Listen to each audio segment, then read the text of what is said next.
Ho, good morning, everybody. John here with FNP Wargamers. I'm hoping you're having a great Friday.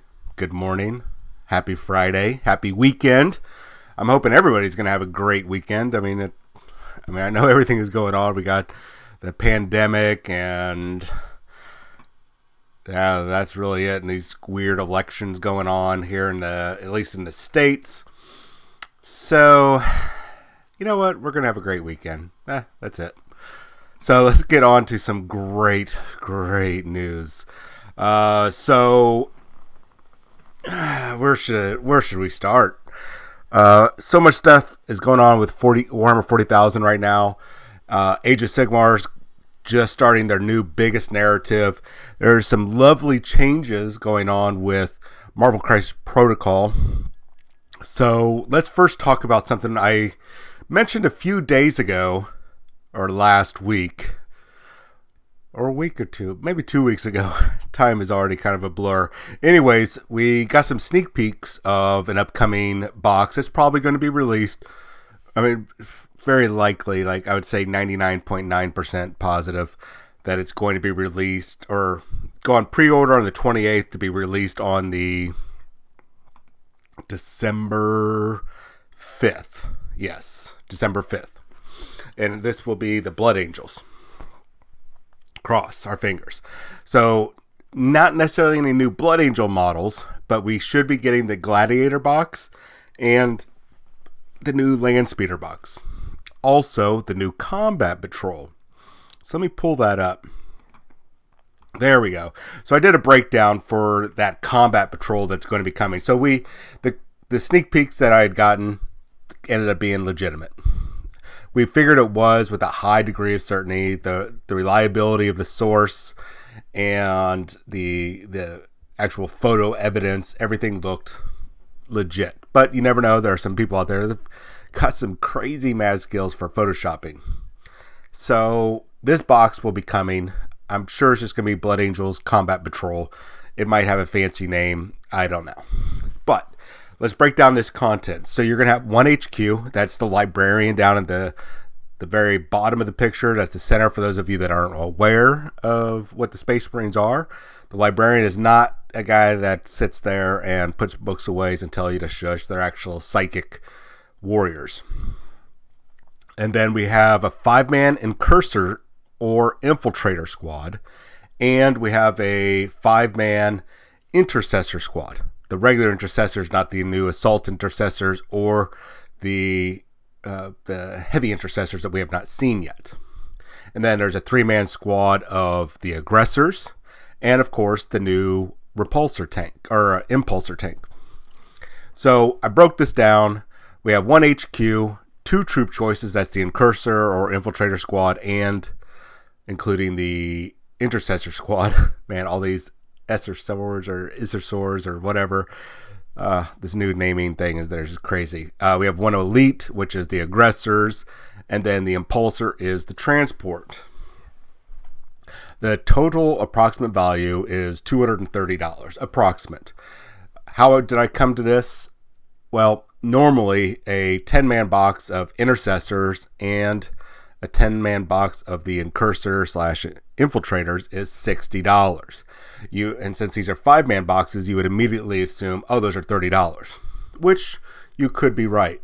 Now, in the past, they used to have the Combat Squad boxes for the Intercessors, and these were 5-man boxes. They were $35. And that was before they did the price increase, I believe, for the Intercessors up to $60. Regardless, it was $35. So I just went with that original price instead of the $30. So there's $70 right there. The Librarians another $35, so we're at $105. The Aggressors are $50, so we're at $155. And then toss in the Impulsor, which is $75. Now this is all US dollars. That puts us up to $230. The likely cost, because the other Combat Patrol boxes right now were $140. I probably should triple verify that. I just quickly looked at it, and I don't really necessarily want egg on my face, but I'm pretty sure I was right about that number. Combat Patrol. Yep, $140. All right, fantastic. So, $140. That's going to be probably the cost of this box. Hey, good morning, Noms Cloud. So, the savings on this box as of right now, as long as it holds at that new $140 value, you're saving $90.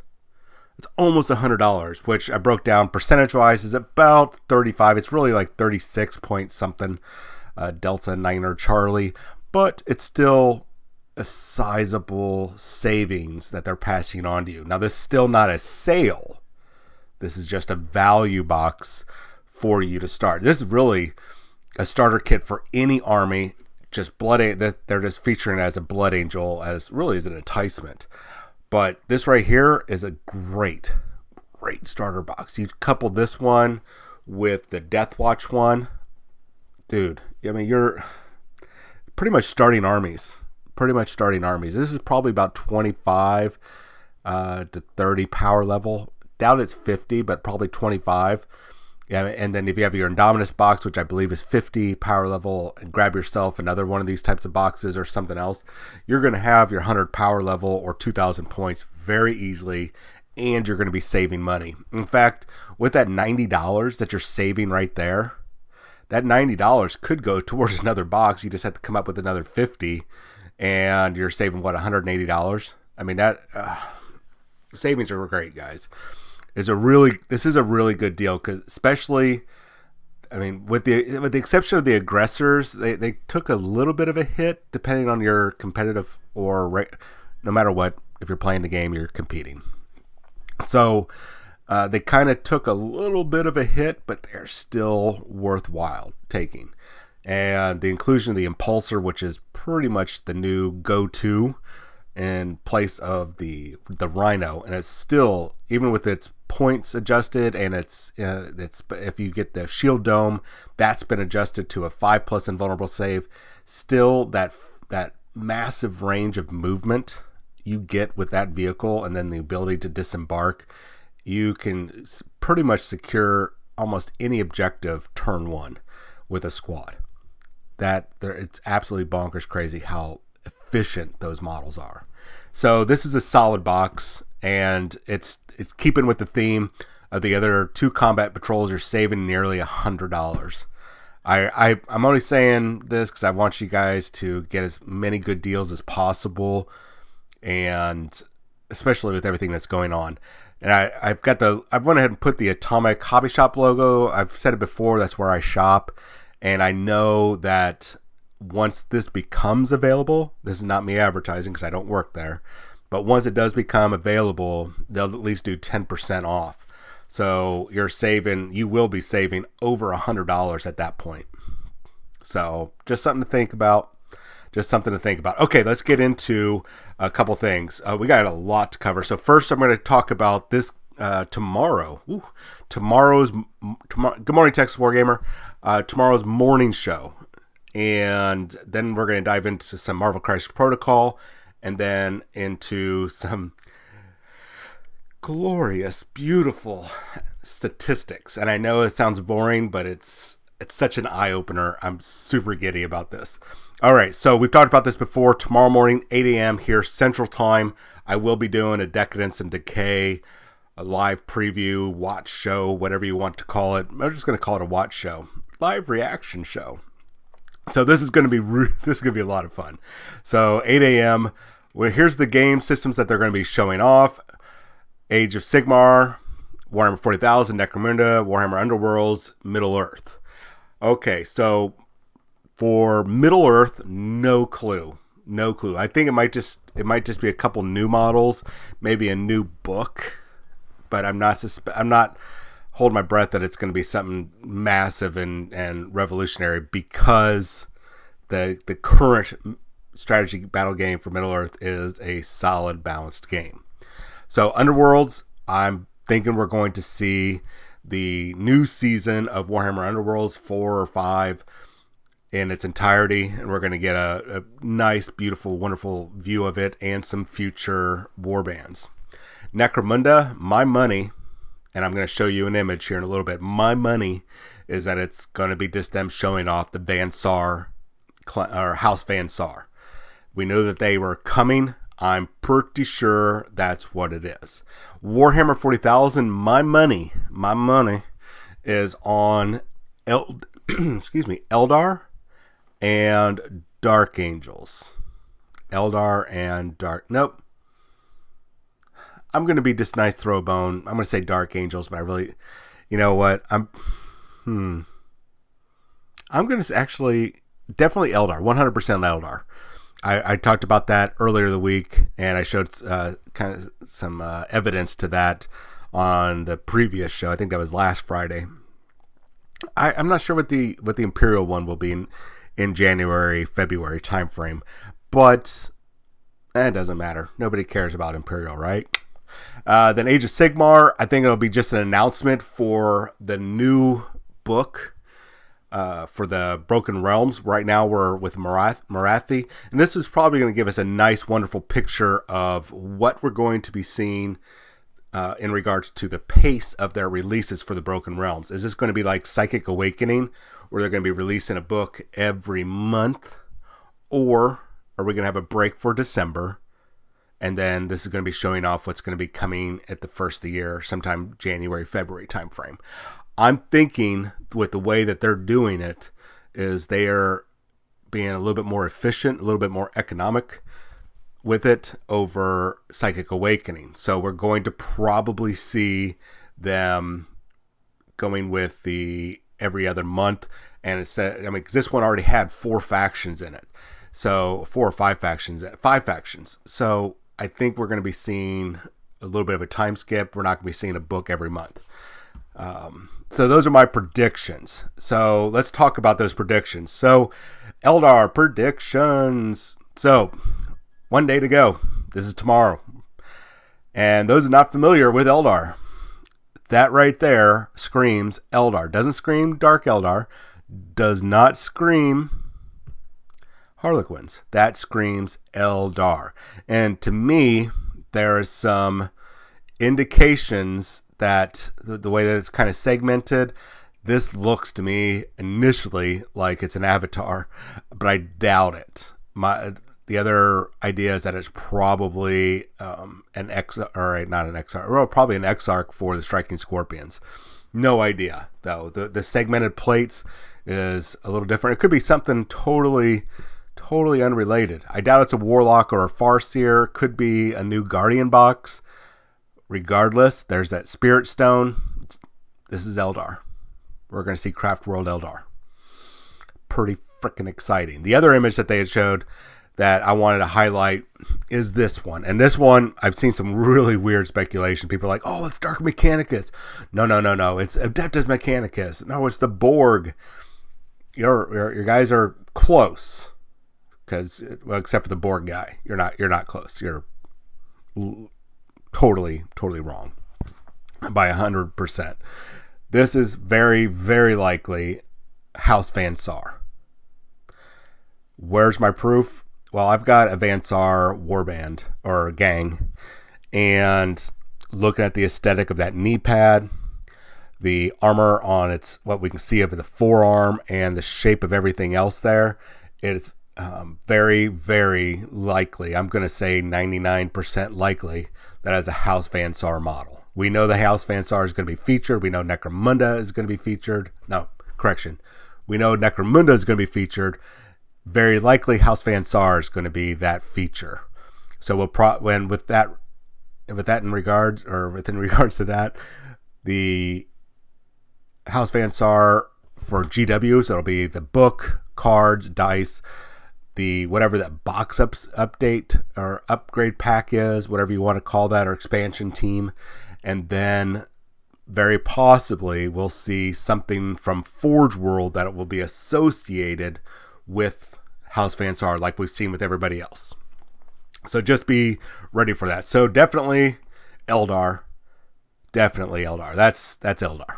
I'm just going to call it right now. And I'm saying that's House Van Sar. If I'm wrong, well, I'll blame somebody else, because I'm not going to take responsibility for my own mistakes. All right, so let's talk about Marvel Crisis Protocol for a second. they just put out some updates to the rule book. If you go to the Atomic Mass Games website, they've got the errata, they've got the rule book, all of it's free, and you can take a look at those. I'll let you know if you're interested in that, or if you're already playing the game, go take a look at those downloads. Those are absolutely important to look at. Now they've updated this roster, and this is actually the first time I've seen it. I don't know if it's already been in existence. I really don't know. But with a whole bunch of new models coming out, and some of these models have been on different teams throughout the course of Marvel Comics and the cartoons, but I'm not sure if the cartoons really associate with the comics too much. I'm just going to say the comics, that they've had to go in and expand that. So some of the changes, well, first off, we get to see who's all in the Brotherhood of Evil Mutants. I don't know why that's doing that. Magneto, Mystique, Sabretooth, Toad. We knew that. All right, so some of the other changes, the Avengers gives us all the Avengers that are currently available. So the ones that you pretty much everybody, wow. I think they've even got the full original team in there. Yeah, Captain America, Ant-Man, Beast, Black Panther, Black Widow, both versions. Captain Marvel, Hawkeye, Hulk, Iron Man, Thor, Vision, Wasp, Wolverine. Some of you guys might be like, well, Beast and Wolverine were not in the X-Men. Hold your horses. Back in the early 80s, late 70s, going into the 80s, I believe, Beast was a member of the team. And in early 2000s or late 2010s, Wolverine was part of the New Avengers and then the Uncanny Avengers. So the Cabal, I don't remember Mystique or Sabretooth ever being there, but they tossed them in anyways. I guess maybe they're trying to just boost the roster for Cabal. So Magneto, Mystique, Sabretooth. I really don't remember any of those three being part of the Cabal, but I might have missed it. Yes, Namscloud is right. The Wolverine has been part of many teams. He's been part of the Fantastic Four, and he's also been a Defender. So he's been all over the place. Oh, and speaking of Defenders, so here's the Defender roster. We haven't really discussed this in too much length. Doctor Strange, Daredevil, Ghost Rider, Hawkeye, Hulk, Iron Fist, Luke Cage, Spider-Man, Peter Parker version, Valkyrie, Wolverine, and Wong. Now, I don't remember Wong ever being a member of the team, and I really don't remember Hawkeye being an actual member of the team. I'm actually going to go online and look at one of the database resources. This might just be them injecting it in there to kind of beef up the teams so people can have more options. And some of you might be going, dude, what's up with these teams? When you play this game, if you take any of these characters, you can see like Doctor Strange has a star symbol next to him, Green Goblin, Cyclops, Storm. Those are team leaders for those particular teams. And what you can be doing with those teams is, as long as 51% or more of the team consists of members from that team roster, right? You can, the entire team, including the non-team members, will benefit from the team affiliation abilities. And all these different characters have their own team affiliation abilities. So that's really a really cool thing that they're giving you lots of these options. So I could, just in theory, go Doctor Strange, Daredevil, Ghost Rider on my 5-man team. So there's 3 right there for the Defenders. I could toss in Dr. Octopus and Ghost Spider. Could bring me up to a 5-man team. All of them will benefit from the Defenders team ability, because it's comic books, right? So Wakanda is next. We got the addition to Storm. People may be like, why is she in there? Is this some sort of woke social agenda? No. At one point in time, Storm was married to Black Panther, and she was Queen of Wakanda. And until, I don't know what happened, but that marriage is over, and now she's dating Wolverine. So, at any rate, I mean, it's comic books. It's kind of like watching a soap opera. Who's sleeping with who? Uncanny X-Men, we already knew who those guys were. And then the inclusion of Daredevil into Web Warriors is something that's interesting, because it really isn't technically a Web Warrior team in, not as far as I know, in comic books, or there's never been an actual comic book called Web Warriors. I could be wrong. You guys can correct me later. But the inclusion of Daredevil is kind of an interesting one. Not because he's not Spider-themed. Well, actually, yeah, because he's not Spider-themed. Daredevil has had interactions with Peter Parker. They've worked and fought against each other. And same thing with Daredevil and Venom. So I'm not sure why they tossed him in there. Maybe because he is very similar to, their fighting style, being that street level type of warrior character. And then, of course, we got the unaffiliated. For you guys that don't know, the unaffiliated teams, or unaffiliated guys, Punisher, Winter Soldier for right now, can be on any team, and they'll count as a member of that team's roster. So once going back to that earlier example, let's say I wanted my 5-man team. I had Doctor Strange, Daredevil. I could take Winter Soldier, and he would count as a member of the Defenders for that purposes. And then I could pick up Dr. Octopus and Venom to add to my team, and everybody gets the Defender ability. So I know it might be a little confusing, a little long-winded, but it's comic books, man. You should expect weird stuff. All right, let's delve in very briefly. I want to talk about the Broken Realms. We've already covered Broken Realms Marathi. They just have a nice article on here. If you wanted to kind of see their thought process behind these different War Scroll battalions that are coming out in these box sets that they're showcasing here, then it's worth a good read. It's only a couple paragraphs long, but it does kind of give you a little bit of a background narrative feel on why you want to bring it, or why you might want to start it. But let's get into the big boy. All right. This one has got people this has got people shutting up. And I'm giddy. I'm super giddy, because it's putting statistics, it's putting the numbers, it's putting the values out there, and squashing a lot of the misperceived or misconceived notions that people have about how Warhammer 40,000 is going right now. I've talked about this one website, 40K Stats, before. I've even showcased them several times before. Wonderful site if you want to get a good idea of numbers. Now, I want you guys to be able to read this article. I don't want to rob them of that article, but this does give you a good breakdown of how many people are playing the different factions. Like Imperium, it's 54% of the field. Same thing, Chaos 18, Xenos 27, and a lot of that's largely kind of centered around looking at the numbers. That's literally also, the percentage of people that are playing it is also the actual percentage of how many people are, or how many factions there are. So Imperium obviously has the largest number of factions, especially when you toss in all the various sub-factions of the Space Marines. And they break all these down for you guys. You can look at these numbers to see, okay, what's the percentage of people that are actually playing all these different ones. And surprisingly enough, and they'll say this in the article, but to paraphrase, essentially, Space Marines make up about almost 40% of the Imperial players, right? But, of the Imperial factions. Sorry, 40% of the Imperial factions. But only about 33% is being represented on the tabletop.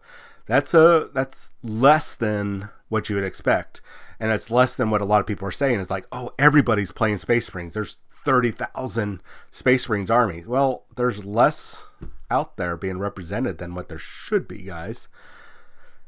Kind of hard to deal with those numbers when you see those. So I don't want to glaze over Xenos and everything, but Eldari, the various different types. The Eldari are basically the new catchphrase for all Eldar. Then it breaks down to Harlequins, Ynnari, Drukhari, and Craft Worlds, just like Space Marines breaks down to the various different Space Marine types. And then of course Chaos, Death Guard, Chaos Space Marines, so on and so forth. Anyways, breaks those percentage down, and you guys can read in here what those percentages mean. What is particularly interesting, and that's what I'm trying to scroll down to, is tournament to win ratio, or winning position. And this is kind of centered around the top, or not top, but the top players winning about going 4-0, and that's on average if the tournament's a 5-game series, 6-game series, whatever. To be honest, any of those games that are going over 6 is kind of ridiculous. I can see maybe 7, depending on the players, but you start getting to 8, 9, you're being a little ridiculous. Regardless, so right now, these numbers, in theory, should be all set at 1. Now you can see that there are some that are doing really well right now. Salamanders, Harlequins, Chaos Demons doing really well. There's other numbers like the Sisters of Battle, the Adeptus Mechanicus, which they represent. Is that more because of the number of players, or is that because of the skill of the players? And that's what they go into in this article. I don't want to, like I said, I don't want to rob them of that. So coming down here, we get there's actually this bit, I can't fit it all on the screen here without losing something, but we can go here, total wins in the field. And this is where I find this very interesting. So the percentages, total wins per total winning percentage, or whatever it was, you see that Space Marines are not the top in that field. They're not the top in a lot of these fields, but they have the highest overall win, they don't even have the highest overall win percentage. But that's only one group. That's the Salamanders, because they have they're really good in this particular edition, especially with the inclusion of a couple new units. Harlequins are absolutely bonkers crazy, amazing right now. And they are debunking, Space Marines win everything. And you keep going down this list and looking at these percentage: Demons, Sisters of Battle, Orcs, Adeptus Mechanicus, Gene Stealer cults, all in those top brackets. We're going to skip over Raven Guard because its overall win percentage drops significantly, but then we go to White Scars. And then we don't get another higher win percentage until we get to Adeptus Mechanicus, Drukhari, and I think Imperial Fist eventually. There was another Ynnari. So, people that are saying, Space Marines are winning everything, they're overpowered. Are they? Looking at these numbers. They're definitely powerful. Most certainly. Numbers don't lie. That win percentage is really nice. Total wins, total in tournament, or whatever, tournament in win percentage, whatever it is. Those are high numbers. Those are definitely high numbers. Salamanders and Harlequins are definitely bonkers crazy awesome. But the rest of the field, the rest of that, say, top 10, is actually all over the place. Adeptus Custodes, Death Guard, total wins, or tournament wins, looking really good. Their percentages are, with the exception of Death Guard, it's still good. It's not like some of these other ones. Oh, sorry, you'll just have to go to the website, man. I can't help you with that one. So basically what I'm telling you guys is that go with whatever army you want. Don't listen to the tournament players. Don't listen to the narrative players on, this army is OP. Don't play that. Don't play this. You need to play this army. This article is going to break down relatively the numbers behind everything, kind of explaining the numbers, and something that's not represented here, and that's player skill. Now, I have run a great many tournaments over the years.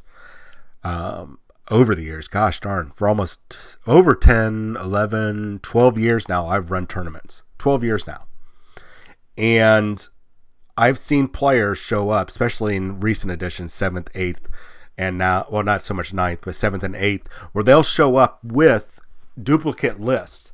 And I will watch these people play these lists and either do both of them. I mean, they're all over the place. They'll either both lose, one will do great, one will do poorly. It all comes down to skill. Really, at the end of the day, skill. You could have we could have 10 people with the exact same list at a tournament for, a couple hundred people. And they're going to be all over the place. It comes down to skill, guys. Just because you have a winning list, you see, oh, so-and-so has done really, I think, like Colin McDade is he's on Team FN Pro, is one of the best Harlequin players out there, along with Mike Delta. And those two guys can do really well, but you hand that list off to somebody else, they don't have the skills to do it. I mean, don't hand it to me, because I will screw it up. I mean, you guys have not seen me play, but I will screw it up. Basically, what I want to say is, guys, go with your armies. Go with whatever army tickles your fancy. You know, orcs, they got a great thing here. 4% of the field, which is respectable. Total tournament in winning point position, whatever. Almost 7%. The ratio is 1.67, so it's on the high end. Win rate, 54% win rate. And this is the other thing is, how many points are getting scored against them and how many points are they scoring. So there's a lot that goes into it besides this army list right here. Like they got this orc army list, Shane Watts orc army. And just because you're running this list does not mean it's going to work. It also comes down to skill. It comes down to your opponent. It comes down to how many points you're trying to, or you're scoring. Way too many different factors in there. Way beyond simply saying, oh, so-and-so brought Space Marines, he's going to win it all. Or there's so many gosh darn Space Marines out there. Oh my gosh, I hate Space Marines because everybody's playing Space Marines. Maybe your local meta? Sure. Maybe. But it does not mean that everybody is playing it. It's all taking it within context. So take a look at this, ladies and gentlemen. See you later, Nam. You guys will probably find something uplifting here, or maybe a little downside. But everybody's got a little bit of something. There are still some good numbers here. Ynnari might only be 0.17% of the field out of like 6,000 games, but they have a 62.5% win ratio. That means they're still viable. Just something to think about when you're especially for you new players out there, whether you're jumping over to tournament play or you're jumping over to casual play, narrative play. You just want to go and build some cool models and paint them and just have some fun. No matter what you should always look for is which army you like. Whichever one you look at and you're like, oh my God, I want those miniatures. I've got a great color scheme. I'm going to have fun. And I'm going to build them. That should be your first instinct. And it usually is on a subconscious level. That's usually where it goes. And then your brain starts overriding. It's like, well, I want a winning army for all those tournaments I'm not going to be playing. So you start thinking about the tournament. Or, oh, this would be a great theme army or thematic for Mr. Johnson out there. And just read the article, guys. It will open your eyes and hopefully silence a lot of people out there and give a little bit of credibility to some of the concerns and complaints. But it's definitely interesting to see how these numbers break down. And it's nice to see the percentage on the field, their win ratio. I mean, some of these numbers are high. I mean, comparatively, we'd have to break it down faction by faction by faction. I think there's 31 factions here. I'm not going to do that. But just give it a look over if it really, really matters to you. If it doesn't matter, then, hey, you're one less thing you have to read today. So tomorrow morning, before I get into tomorrow morning, looks like Blood Angels are definitely going to be going on sale on 28th because we're starting to get our articles. Yep. Awesome sauce. So if you're interested in the Blood Angels and probably how they tie in now with the Red Thirst going into 9th edition, I haven't read this article because it popped up while I'm flapping my gums. So I'll have to give it a good read. You guys give it a good read. Maybe we can talk about it tomorrow morning while we're waiting for the Decadence and Decay live show. Now I'm going to be doing it 8 a.m. Central Time, tomorrow. And we're going to watch it together. We're going to get super excited. I'm going to be trying to be good with the controls here and not make any mistakes. There's a possibility I might have to do this on Havoc Maker Studio. For some reason, still, when I try to stream the live shows here, I get a lot of disruption with the connection. So you know what? I'll post it, where we're going to be. So watch for this tomorrow morning. So yes, technically they start tomorrow at 7:45. Oh, is it? No, dude. No. Their time zone is different than ours. Texas Wargamer. 7:45 p.m.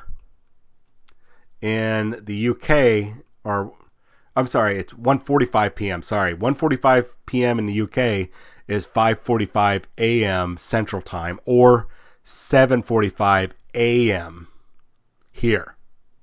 7:45 a.m. is when they are starting, and it's just their build-up. They're just gonna flap their gums. So at 8 a.m. or approximately 7:50, I will go live either here or on Havoc Maker Studio, whichever one is working the best in the morning, and we will watch that show together. We'll be super excited and go crazy with it. So I have no idea, man. Do the math. I have no idea. All I know is that 7:45 a.m. is when we're going to be doing the show. You do the math. All right. Anyways, you guys have yourself a wonderful day. I hope you guys enjoyed the show. If you have any comments, concerns, criticisms, or maybe my analysis here was way off, please jump down in the comments, whether it's comments on YouTube or on our Facebook page, and I will read them when I can. And I have no problem admitting I was wrong. Very likely not going to be wrong, but it's possible. It's definitely possible. All right, you guys have yourself a wonderful day. It's Friday. Please, please, please, this weekend, social distance, wash your hands, use some hand sanitizer, wear your face mask. We'll get through this. We need everybody to follow these very simple rules. We've already seen what happens when it doesn't.